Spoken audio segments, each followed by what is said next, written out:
All right, here we go, team. Clear back, please. Thank you, everyone. My line's clear, thank you. 10 on the top light. 40. 40. Okay, put on the front, the Hudson, please. Examine the scrapes in the different light and all the wear and tear. It's really good. Let's go to shot 2, please. Yeah, that's why I'm wondering if literally we consider, I mean, I think that having the space around the pads is great. Let's eliminate things. Okay, team, so fall back To the behind degree that we camera, can. I'm not please. saying like necessarily here. I'm sure that's what. Look at you guys.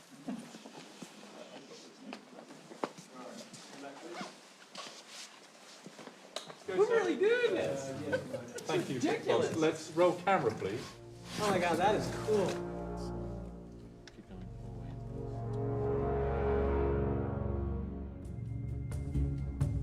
This was when we were first starting to see what Batman would look like on film. You know, Rob just being able to stand there and figure out how it would feel to be Batman, and you could watch him transform. And we did the same thing to see Zoe in her suit. And so she came out, and then we had to see the two of them together. It was like this kind of like in-between world. Like we were almost there, but not quite. But it's cool because you kind of get a taste of what it will really be like on set. For the first time, you were really seeing what this version of these characters would look like, and you were seeing it being born right there in front of you. I find that really fun to try and find just a new way of doing something when, you know, a lot of your heroes have played it before. Yeah, and then the terror kicks in at the beginning of the terror. Rolling video. Here we go. Rehearsal at 6-0. I think that the Batman, it's one of those rare places where culture, popular culture, and art meets at its fullest. And it's almost like the more people reinterpret it, the space to reinvent it gets smaller, but I think it actually just gets more specific.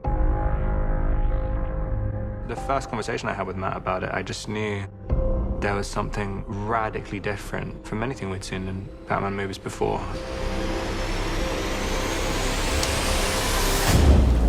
Ready, and 3, 2, 1, action!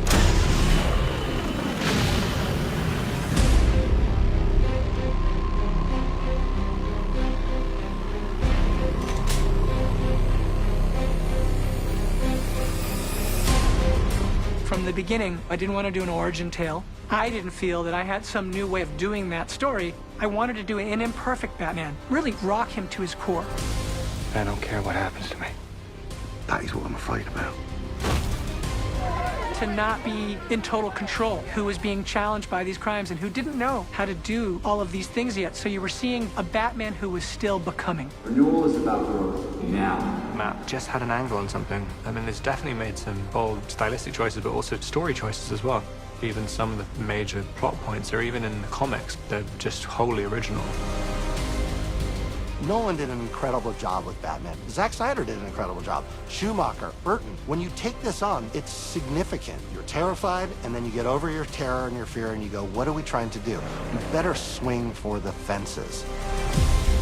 There have been great Batman movies. You kind of have to feel like, okay, so can I come into this and do something definitive, distinctive, and different? That, to me, was the most important thing.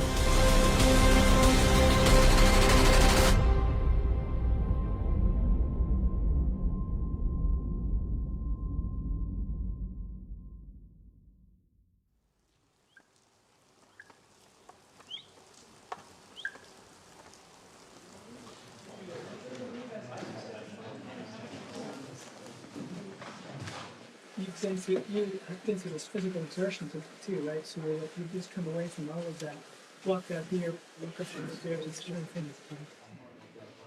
As soon as everybody's back in, we're ready. Speed. 17, okay, take 5. Whoa,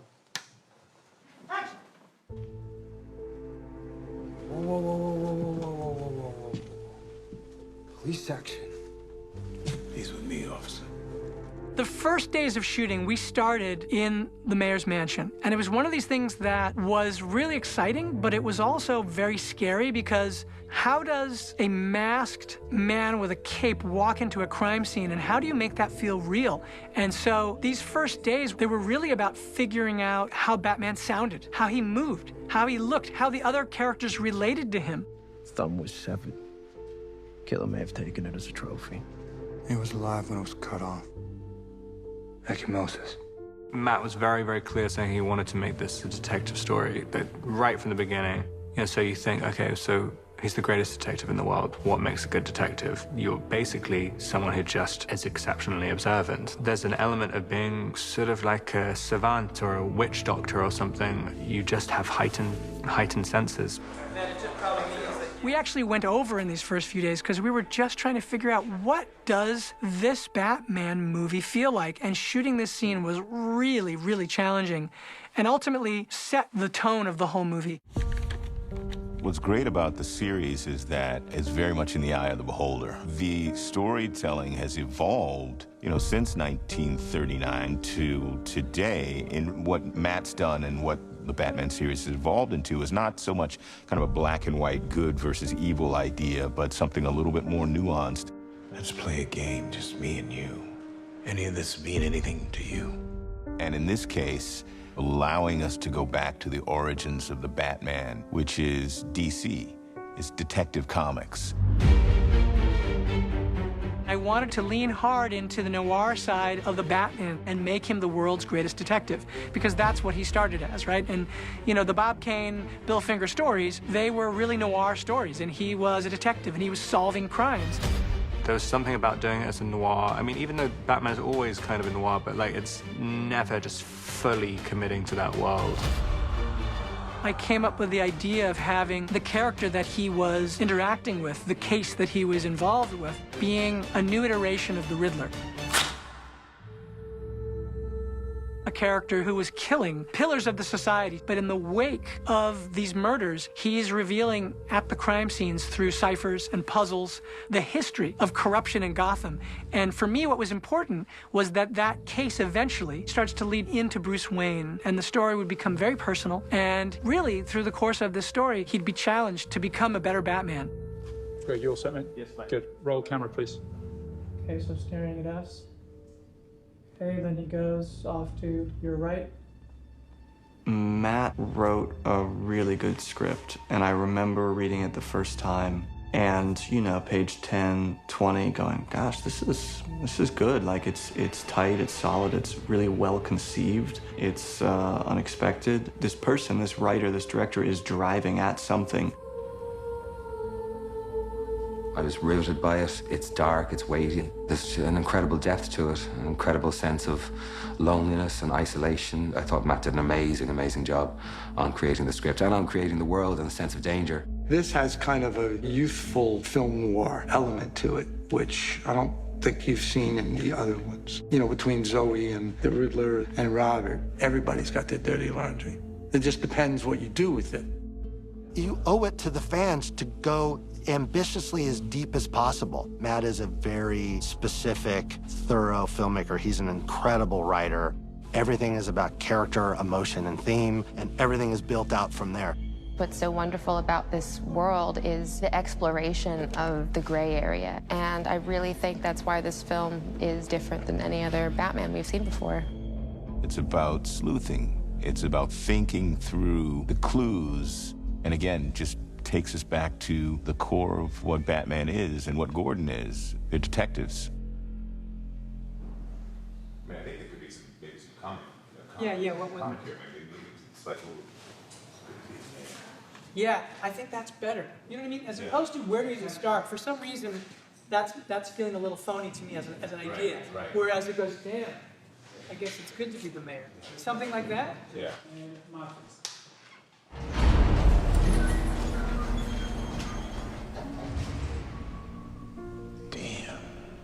Guess it's good to be the mayor. You sure this isn't a leap? You don't trust me? You mean like you trust me? It's been 2 years now, and I don't even know who you are, man. The directors that have come before have interpreted these characters, in their own images. And so my Gordon is very much reflective of the vision that Matt had for Gotham, but also it's reflective of the work that Robert does as Batman. And they're very much, of course, a team. Thumb drive. Oh, this guy's hilarious. It's difficult for Gordon because, like, you know, Batman he's pretty set in stone. Like, I do not trust anyone in the entire police department, but I trust you, like, probably about 60%. This was, again, very much inspired from the partnership that they had in Frank Miller's Year One. Gordon in that story was a very human character. He was imperfect. I really wanted a character who had an innate goodness, but was swimming against a tide of corruption. Gordon, as this kind of overwhelmed everyman, reaches out to Batman out of the sense that he's a capable figure. And he's also, I think, what I've discovered in playing this, he is one of his biggest fans. You know, Jeffrey is very funny, and he's got great charisma as well. He's an amazing actor. He was not at all afraid, and we talked about this a lot, to have egg on his face. In the face.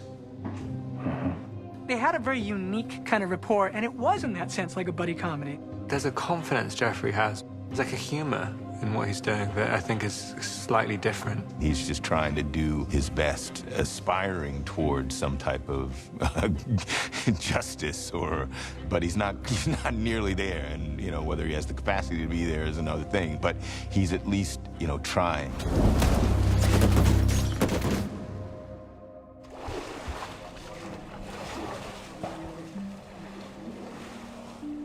I just want to make sure that it's not spreading out in a mechanical way. I want to make sure he's just kicked the out of this guy. And he looks up, and it's like, I'm just trying to figure out how to read that moment. So take the last hit and look up at them, okay? Action.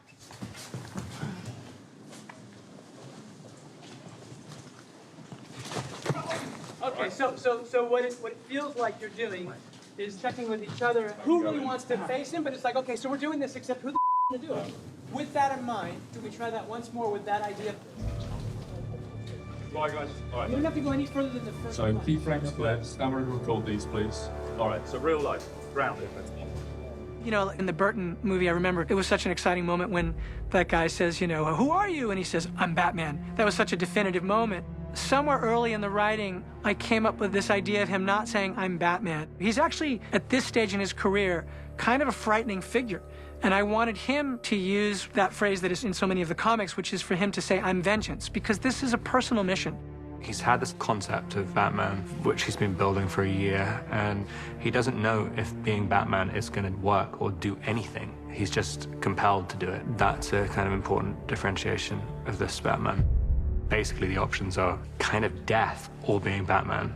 This whole thing starts really because of what happened to him as a child, and what he's doing is he's taking out his vengeance for what happened to him. I always just get the impression that he just wants to keep recreating the night where his parents died. All the fights seem very personal. He's fighting a stranger as if they have personally harmed him every single time. They think I'm hiding in the shadows. But I am the shadows. I wanted a shocking moment where these guys would be terrorizing this commuter, and out of the shadows would come Batman, and they'd think, well, who is this goof in this costume? Now knock his ass out. And then he would reveal himself with such ferocity that you'd be shocked, and you'd know right then, oh, it's this version of Batman. He's not just disarming people, it's punishing them. The hell are you supposed to be?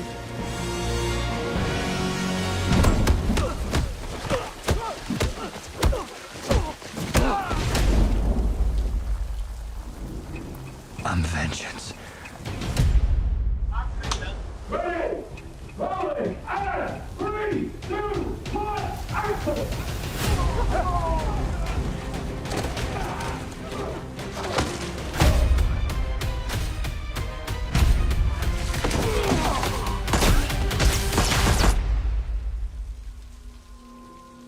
at the end of the day, he doesn't even really have that much in the way of technology to give him an advantage against the people he's fighting against. I mean, he has a few layers of bulletproof armor and a few gadgets, but it's pretty rudimentary. I mean, he's very, very, very fallible. Batman doesn't have powers, he just has a drive and he has the resources. I thought, well, okay, so then he's gonna create this bat suit. The purpose of the bat suit is twofold. One, it's to intimidate and scare the hell out of the criminal element. Two, it has to be very protective. It has to be very tactical. It has to be like riot gear.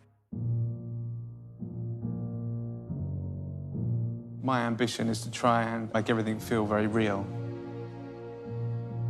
I want to be so into the film that I should almost not notice the costume, because it should just feel in place as much as the buildings behind them feel in place, and everything should just feel right.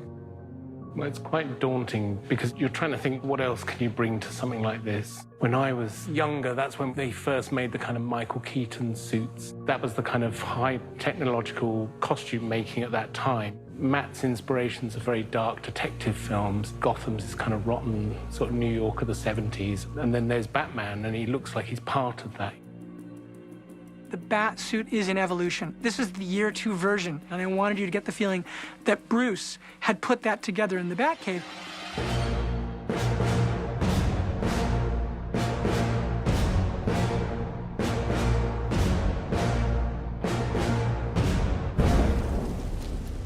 We'll have an initial conversation about the direction, what kind of feel it should be, the tone of the suit. So then Glyn will go away and kind of do some kind of exploratory drawings. Then we'll come back, then we'll discuss.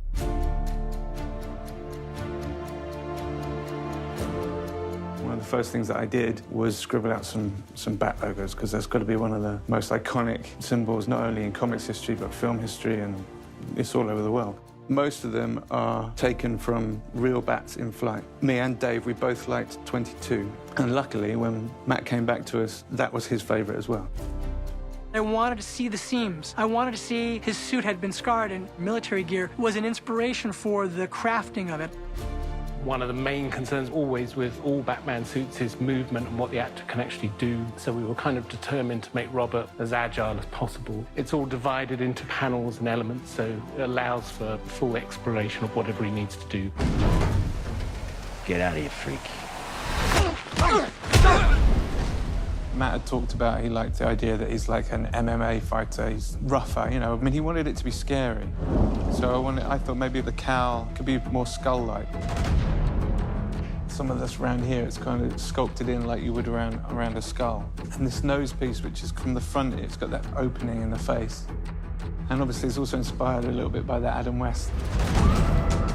The body of the suit, it's very much based in US military or sort of late Vietnam to contemporary kind of military techniques in sort of ballistic protection. Everything has a function. So it came to, what are we going to do about this? Can it be something that's practical? So then we came up with the idea that, well, yeah, maybe it's something some blades that he can use. We were all talking about it, and then as we were talking about the logo, it just kind of came to the top that this could be the knife. Because of the nature of the actual bat symbol was very utilitarian, could we just take it out of the chest? A lot of the talk online was that it was Joe Chill's gun, but I'm sorry, that's not where we came from on this. But I like the gun idea, but it's not what we were thinking. The gloves. Now, the gloves have a mini taser. Then we've got his van braces, which contain his grapple gun. Matt liked the idea of Taxi Driver, you know, when he kind of flicks out the secret little gun.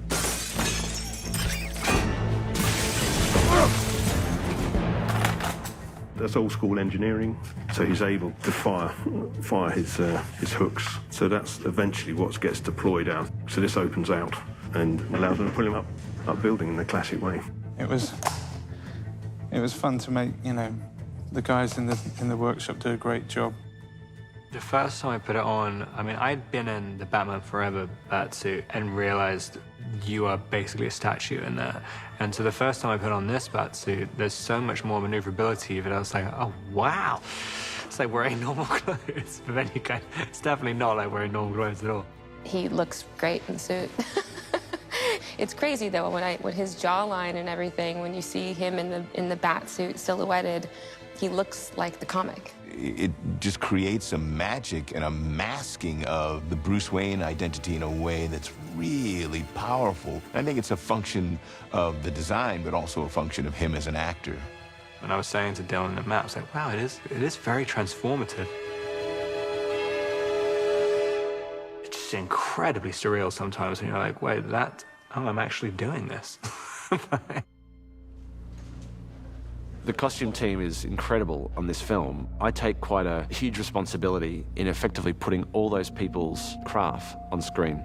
Trying to see into a character through a dark costume, through dark eyes, is very hard. To see emotion, but not give away the mood. Light is super important to me. It's one of the reasons why I love working with Greg.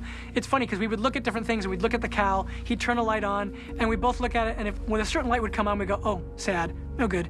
When we got really excited, we knew something was really exciting. We wanted to remind viewers about first Batmans, the early comic books.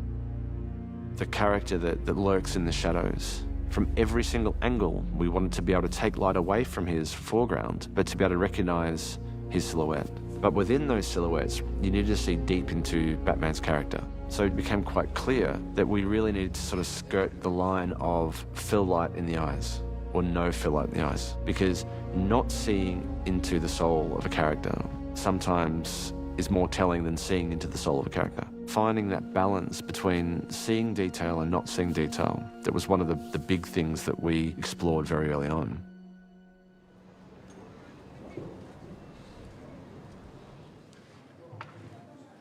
So we are at Leavesden Studios, where we started filming this amazing production. Everyone's up against it, and the time's tight, and there's so much to do. There's a remarkably good energy and really exciting sort of feel behind the project. I mean, Matt took years to write this project, and he talks about it all the time. And so to come into another iconic story and to face all those challenges together, it's fantastic to see it finally coming together. Shall I take this as a good sign? What? Your attire. Is Bruce Wayne making an actual appearance? I was trying to think about what's the way into Bruce Wayne we haven't seen but still makes complete sense as to who this guy is. And I started thinking about the notion of the Waynes themselves and the idea of him being the child of Gotham royalty and basically a lost prince. I often listen to music when I'm writing, and I just one day put on Something in the Way by Nirvana. And there was something in the tone of that. I said, this connects to the movie. I don't know why, but this has to do with Bruce Wayne. I like the idea of a guy who's become like a rock star, and he's like a recluse who's in this decaying Wayne Manor. Welcome to Wayne Tower, to Wayne's World. Alfred is a bit of a stickler for order and precision, but Bruce isn't. This has become almost like a museum to Thomas and Martha, and Alfred has become the caretaker not only of this place, but of course the most precious cargo, which was Bruce himself. Alfred was the one who taught him how to defend himself as somebody who was former MI6. He tries to teach him how to be a man, and so he's partly responsible for what Bruce has become. He's a surrogate father who never chose to be a surrogate father. Bruce has taken the only thing Alfred thought he could teach him and just taken it to this extreme extent where now Alfred thinks he's going to die. He does carry with him this sense of survivor guilt, having been the bodyguard that actually let down Thomas Wayne and Martha, his mother. He feels deeply, deeply responsible. It's getting serious, Bruce. If this continues, it won't be long before you have nothing left.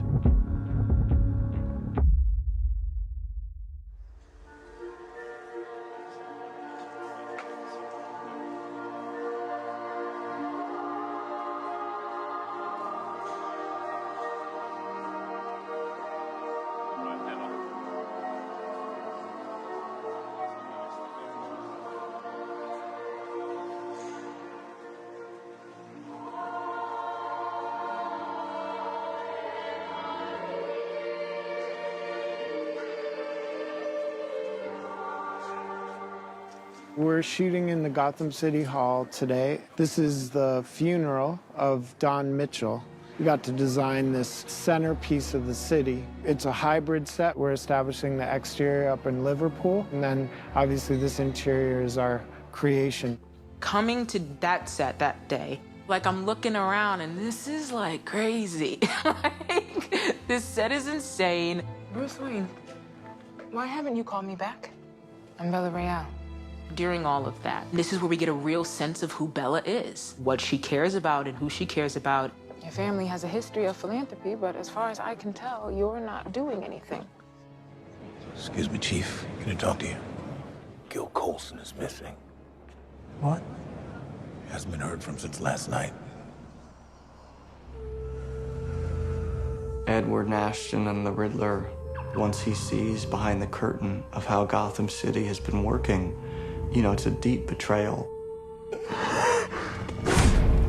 Unfortunately, it feels like he has to go to some pretty extreme lengths to be heard. The Riddler attaches a bomb to my neck and sets the stage for the big scene.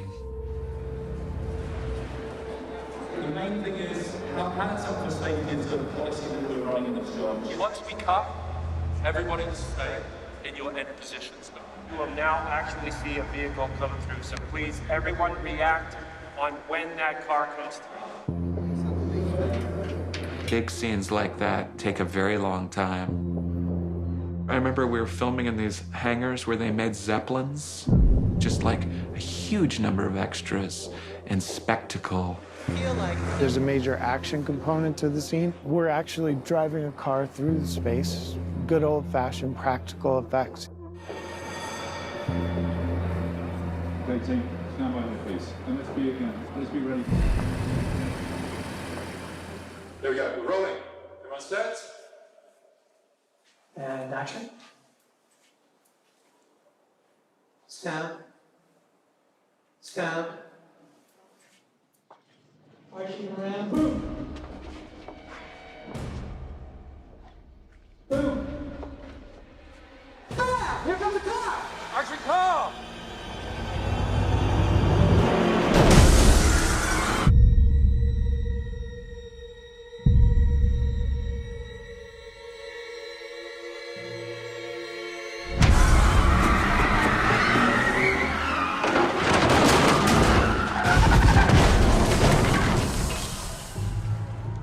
Get out of the car! Show your hands! There's a bomb around his neck! Let's get this place cleared. Clear out! Clear out! For the Riddler to get what he wants, he needs a partner. You came. Puzzles, numbers, riddles, games. Riddle number one! That's one of the only ways that he could escape. It can be cruel, poetic, or blind, but when it's denied, it's violence you may find. He needs the Batman to do some dirty work for him. Justice. Huh? The answer's justice. Yes! Justice!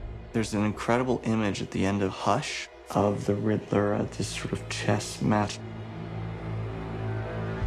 And he's got this great smile, and he's kind of the puppet master. 20 seconds. Okay, guys, stand by, please. I feel like it's a little bit like that, maybe.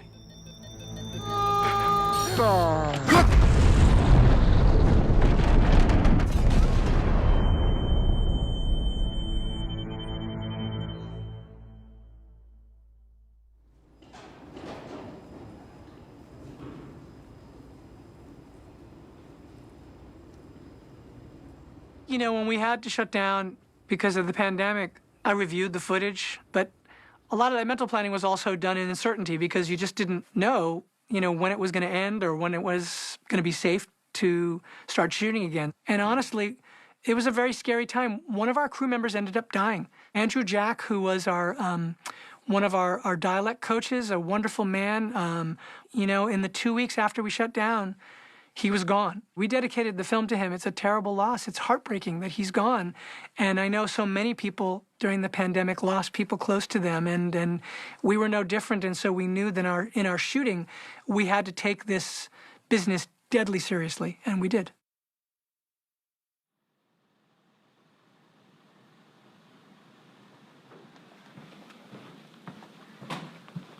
So if we were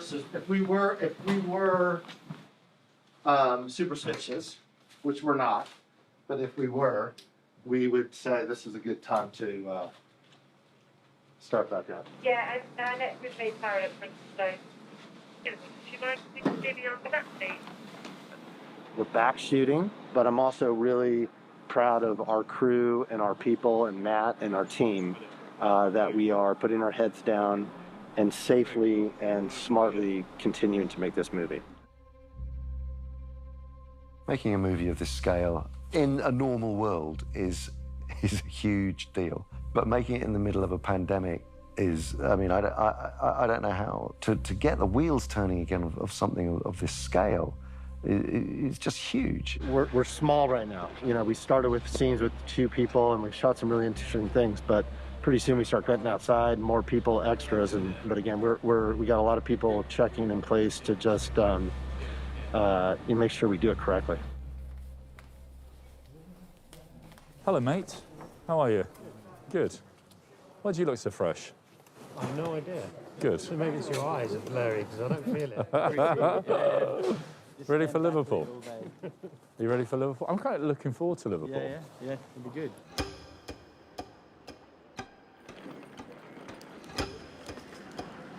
Attention, we are to load the next coach. If I called your name, please come over here.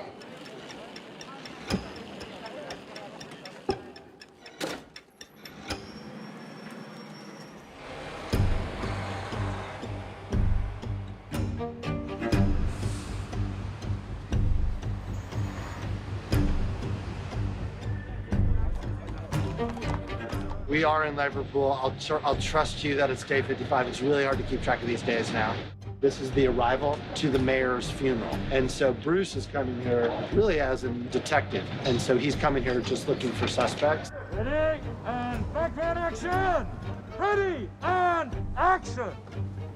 Hit Bruce Wayne.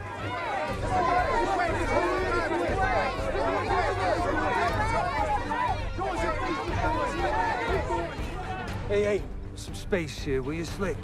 Go around. Brought out the one guy in the city more reclusive than me. Oz, you know Bruce Wayne? Wow, is that right? Carmine Falcone is one of the big reasons why this city is the way it is. I was really excited about that character, and one of our casting people, Cindy Tolan, said to me, well, who do you think's the type? And I said, well, to me, like, the fantasy type would be like John Turturro. And she said, well, why don't we go to John Turturro? Look who it is, huh? I've stayed away from playing bad guys unless it's really complex. What are you looking for? I talked to Matt. I said, well, if there's something I could do that would be interesting. We talked about some real life figures that probably inspired it in reality. People aren't absolutely pure. Let's keep things festive down here, right? I came to Penguin and the idea of Batman when Burgess Meredith played Penguin and Adam West played Batman.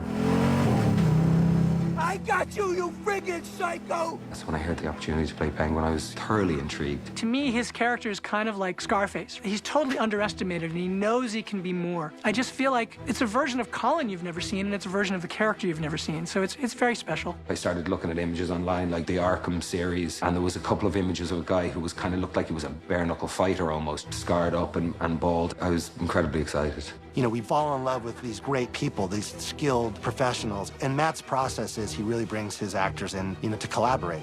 Hey, Vincent!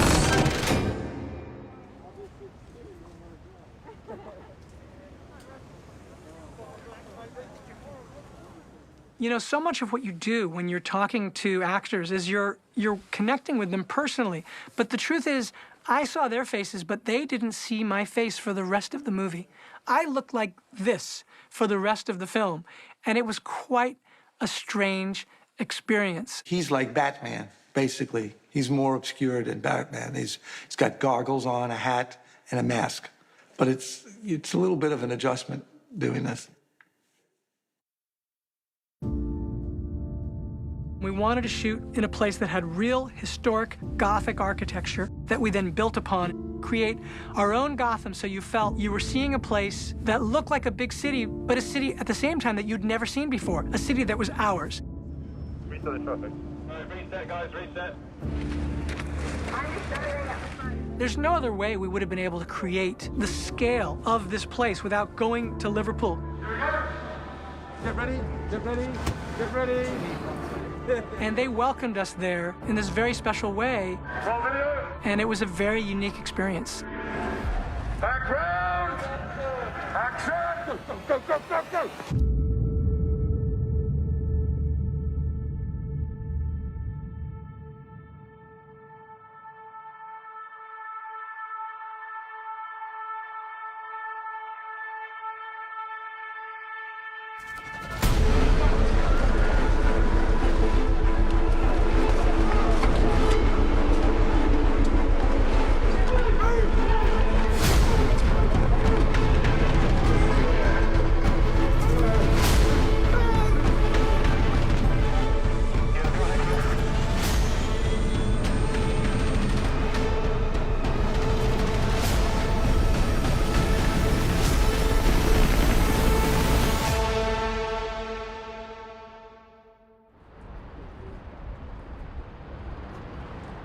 I mean, the great thing about being on location here is this scale.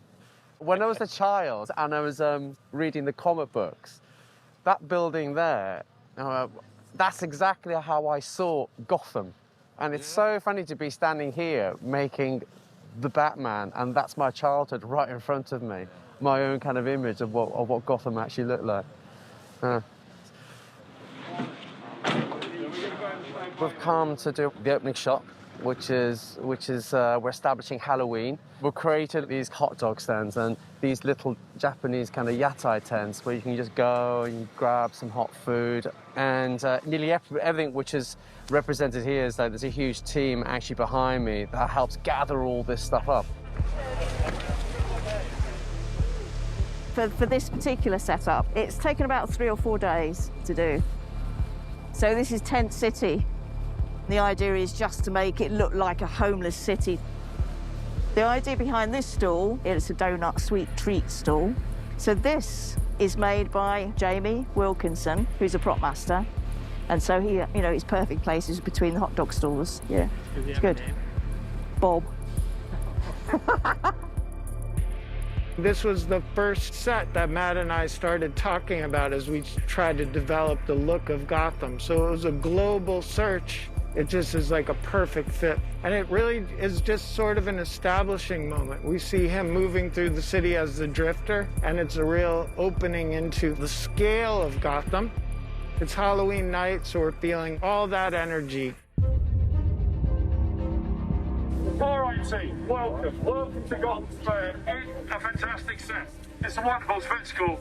Our plan of attack is we have a crane down the road there. That's our first setup. We have a lot of moving traffic, about 50 cars here that will be traveling. So we end with a crane shot of our Drifter riding down this street, as well as a Drifter rigged shot as well, which will be rigged before we get there this evening. All right, good. Let's get Liverpool done. Well done, everybody. Thank you.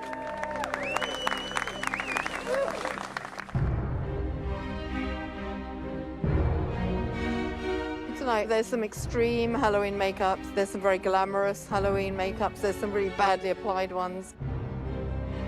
We've got witches, we've got dolls, we've got sexy club goers. It's a mixture, but at the end of the day, they're going to be soaked. That in itself is quite a great look. We've got a lot going on here tonight. Ready? All right, fine. Here we go. Stand by.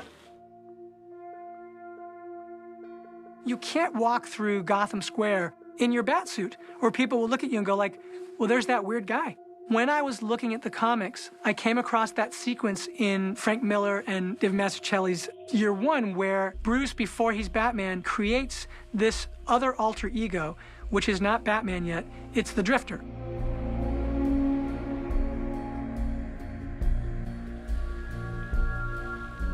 And it's funny because I looked at it and I thought, gosh, that reminds me of Taxi Driver. And I got the commemorative edition, and in it, I saw that in his notes to Mazzucchelli, Frank Miller said that Bruce Wayne in this scene when he's walking in the East End looks like he's just won the Travis Bickle lookalike contest. He looks like a vet.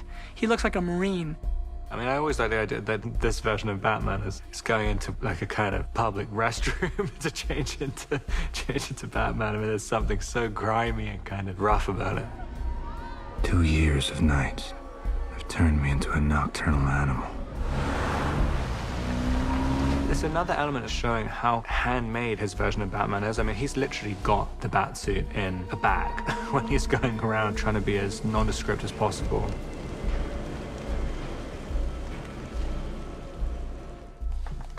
Camera speeding, 48 forward. Ready and action.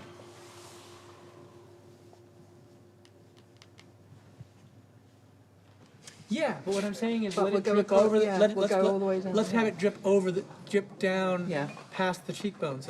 We're going to spray a lot of water. Put on a lot. Oh yeah, here we go. This is kind of crazy. Look at that. That's great. That's lovely. That is so cool.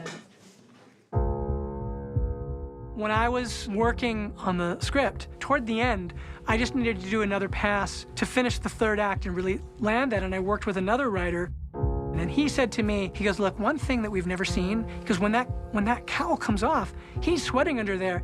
We've never seen the eye makeup. And he goes, if you did that, like, you'd be my hero. And I was like, all right, we're doing that. And so we put that dripping cowl makeup in there because that's one of the realities of Batman. Rob, he really wanted to push the workwear, the idea that that's what makes you most invisible in a modern crowd. He spoke about the dock workers in Manhattan and the kind of workwear they wear and how you just pass in the crowd. Allowing that kind of grit felt like one more detail that felt fresh that you hadn't seen in the movies yet that we could do.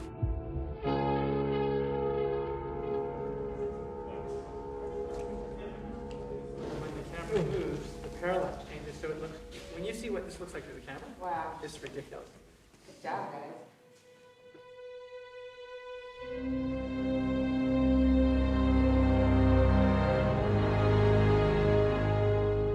I wanted to do a scene where you see the Batman and Selina looking out over the city. Greg Fraser mentioned to me he had started using this technology, the volume. We created a volume of light that was Gotham in a number of different locations. The idea is that the city streets below interacts into the faces of the characters. You may not see directly a car headlight sweeping across Batman's face or across Gordon's face, but you feel what is the conglomeration of all of those buildings together and the atmosphere illuminating the actors, and it just feels right. Greg could actually move the sun itself. This was one of those things that had not been done in a DC movie, had not been done in a Batman movie. It's one more thing that creates not only a photographic reality, but it creates a kind of creative reality for the actors as well. The content here you see is a very deep environment. There's many, many moving pieces, and we're pushing it as much as we can. We started out working on the Falcone's loft environment, a loft over a bridge with moving traffic and a huge digital city. And then here we're doing the Searchlight building. After this, we've also got the cemetery. Other environments we've done are sort of a little bit more contained, slightly simpler open deserts. Here, it's a sea of detail. When we first sat down with the ILM guys, we said, look, we want moving clouds, we want animated traffic. And it was a thing that was a little bit bleeding edge for them. James and ILM and myself basically all had an opportunity to design this city. For me, it was very simple. I needed something that would do what I needed to do for light. From James's perspective, he needed something that would fulfill his vision of this incredible city that we're filming in. Then ILM then needed to help marry those two ideas together. Once we knew we were going to be shooting on screens, I think we quickly realized it was going to be really beneficial to us to have a location in the world that we could shoot plates on. So we found a location in Lower Manhattan that was the position of the skyscraper, and then sort of rebuilt the world around it. It's beautiful. It's beautiful technology. We wouldn't have been able to shoot that scene in any other way. It looked 100% like we were on the roof of this place. Maybe we're not so different after all. Who are you under there? Me and Rob had this emotional and romantic scene on a roof, and to really have the cityscape, it was a game changer. It was incredible what they were able to do. Just don't make any moves without me.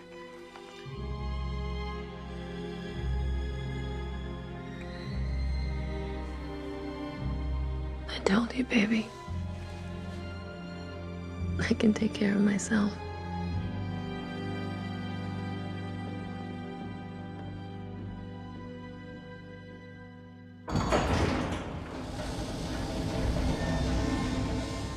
What have you done?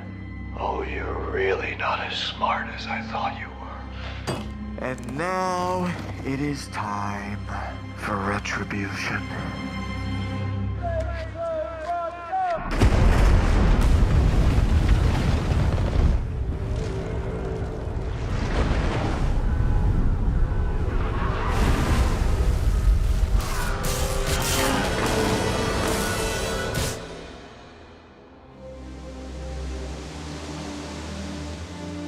Let's be ready to go, guys.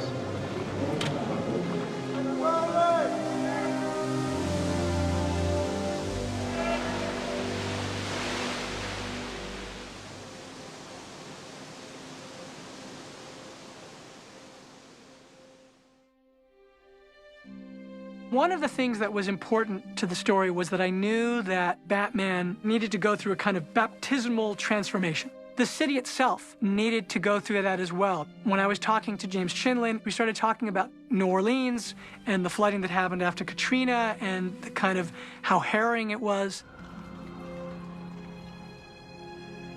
In my mind, I saw Gotham at the end and its buildings coming up out of the water. It's a potential new beginning, but that the city has had to go through something quite traumatic.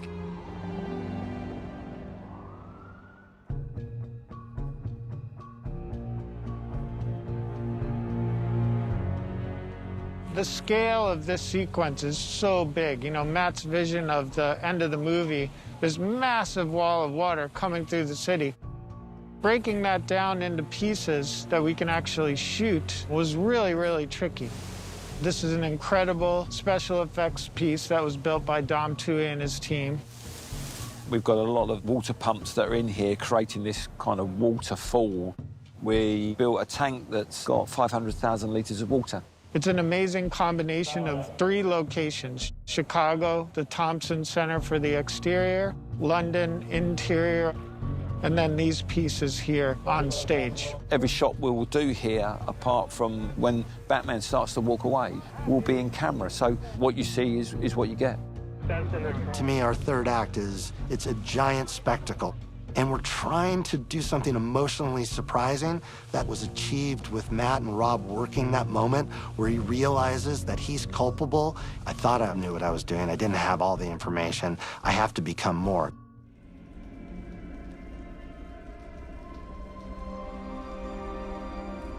I believe in Gotham.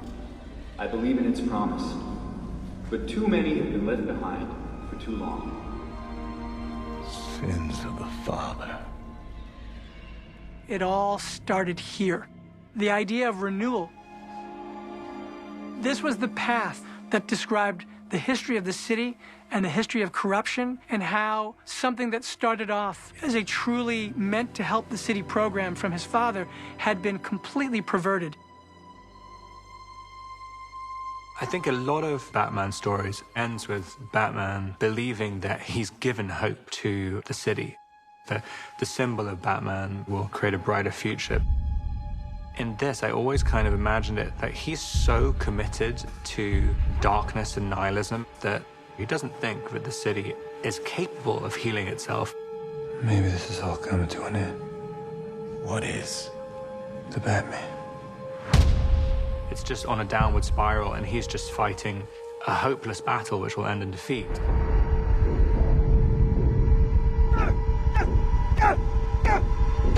I wanted to get to a place where that message that he was projecting out would be reflected back to him, and that when it was, it rocks him to his core.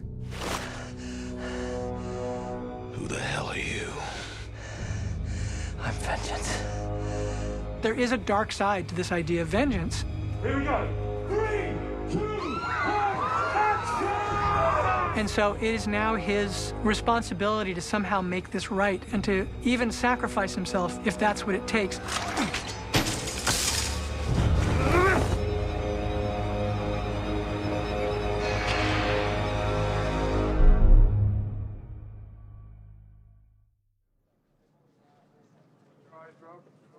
Okay, so I'm going to start the water. Here we go. There's a particular piece of music that Michael wrote for that scene that whenever I hear it really breaks my heart. I'd say that was one of the most important moments that I'd been after from the very beginning of trying to tell this Batman story. So that was a pretty special day.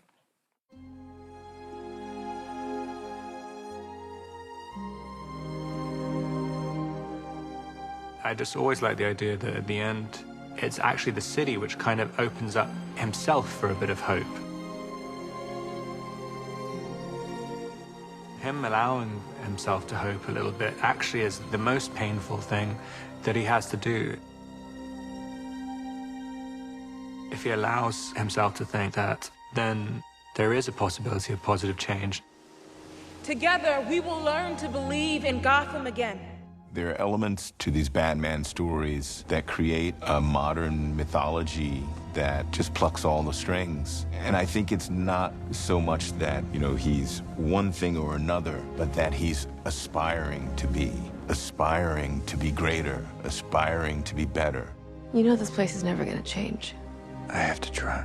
I think all of the characters are so multidimensional. It's not black and white, and the humanity is what people really respond to.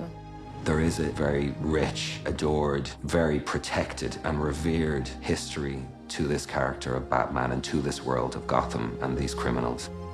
There's a reason why things have lasted. And maybe everyone fantasizes about having a black cape, doing the right thing, and being courageous if you could. I think Matt has put all of himself into the script in this film. I think he's got a lot of him in there. I've got a lot of me in there, yet it's the Batman, it's the Riddler. I just think it's truly exciting that we're getting to work with this material that means so much to people.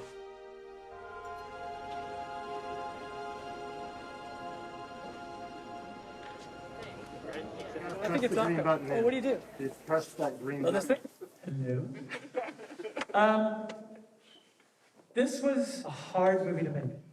By far the hardest thing I've ever been a part of. Never worked on anything so long where we're in production because of what we went through. I thank you from the bottom of my heart because I care so much about what we do. This movie means so much to me, but you guys showed me that you care just as much. Thank you so much. But yeah, from my end, thanks for putting Call it. They want to hear it's a wrap. Call it. Oh, I'm sorry. I was just giving another 15 minutes of overtime. We don't need that. It's good. Yeah, ladies and gentlemen, congratulations. That is a wrap.